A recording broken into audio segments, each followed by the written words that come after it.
1551 জন শহীদ, কিন্তু মানে নিহত কনফার্ম, শহীদ আমরা বলছি কারণ এর মানে হিউজ অ্যামাউন্ট বা বড় অ্যামাউন্টটাই কিন্তু আসলে শহীদ। তবে যারা মানে আপনার হচ্ছে যাচাই বাছাইয়ের পরে যারা বাদ যাবেন তারা তো আর শহীদ নন, তারা নিহত, হয়তো তারা আন্দোলনের বাইরে। জি, এখন পর্যন্ত শহীদ বলছি, তাদের কেউ কেউ আছে অবশ্যই, কারণ আমরা বেশ কিছু আগেও এমন বাদ দিয়েছি এবং যেগুলো আমাদের এখনো ভেরিফাই করা হয়নি, আমরা তো ধারণা করতেই পারি যেমন কিছু আছে এখানে।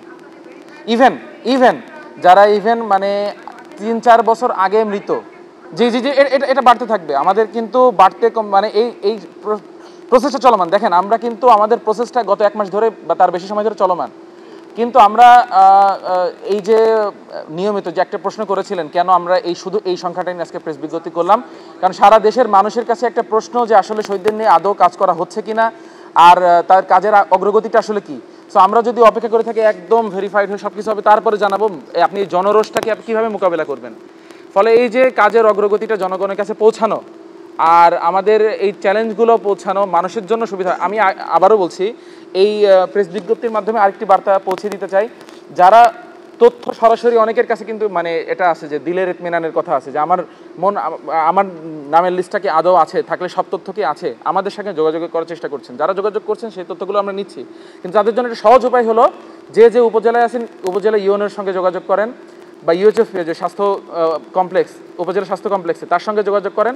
তাদের কাছে ডেটা দিলেও ডেটা কিন্তু চলে আসছে, কারণ তাদেরকে কেন্দ্র করে আমরা কিন্তু প্রত্যেকটা জেলায় একটা কমিটি বানিয়েছি তাদেরকে নিয়ে যুক্ত করে।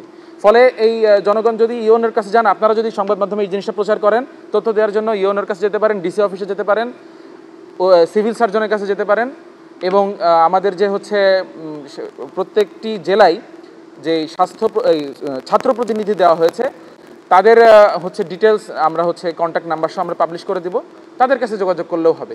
আমাদের সঙ্গে সেন্ট্রালি তো যোগাযোগ করছেন, বাট এটা যদি আমরা আরও ডিফিউজ করে দিই জিনিস কাজটা আমাদের জন্য আরও সহজতর এবং হচ্ছে আরও এফিসিয়েন্ট হবে বলে আমরা মনে করি। স্বাস্থ্য মন্ত্রণালয় বেসিক্যালি আসলে তারা চূড়ান্ত করছেন মানে কি, এই যে ডিসি অফিস যেটাকে ভেরিফাই করতেছেন এটাকে আমরা ভেরিফাইড হিসাবে স্বাস্থ্য মন্ত্রণালয় নিয়ে নিচ্ছে আসলে এটাই।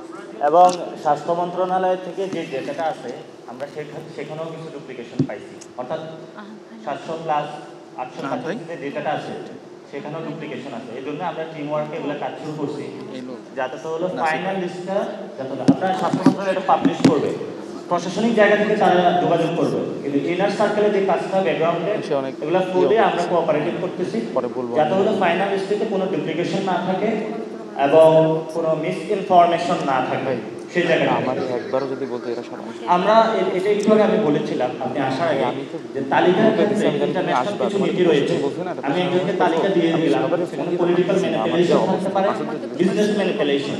সেই ক্ষেত্রে আমরা স্বাস্থ্য মন্ত্রণালয়ের সাথে কথা বলেছি, তাদের যতটুকু প্রয়োজন আপনাদের ততটুকু তারা তালিকা পাবলিশ করবে এবং আমাদের ক্ষেত্রে আমরা ওই তালিকার উপরেও নজর রাখবো। এখন একটা সরকারি কাজ তারা করতেছে, কিন্তু এটা কতটুকু জনবান্ধব বা জনগণকে সাথে নিয়ে তারা করতেছে বা এক্সাক্ট ইনফরমেশন দিচ্ছে কিনা, কারণ আমাদের এখনো আমরা মনে করছি আমাদের ফেসিলিটি সিস্টেমটা এখনো চালু রয়ে গেছে।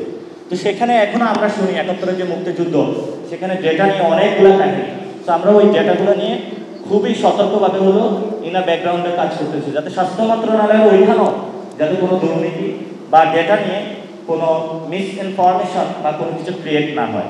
এই জায়গাটা হলো আমরা আপনাদেরকে ক্ল্যারিফাই করতেছি।